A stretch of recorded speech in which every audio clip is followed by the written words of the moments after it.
எந்த சூழ்நிலையும் அவர் அண்டி நின்று என்னை பிரிக்காது காத்து கொள்வார்.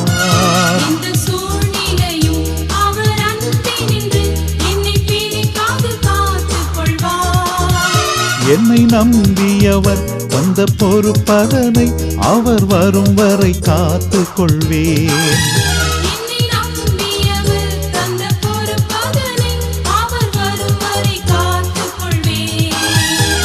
ஆனந்தமே பரமானந்தமே இது மாபெரும் பாக்கியமே.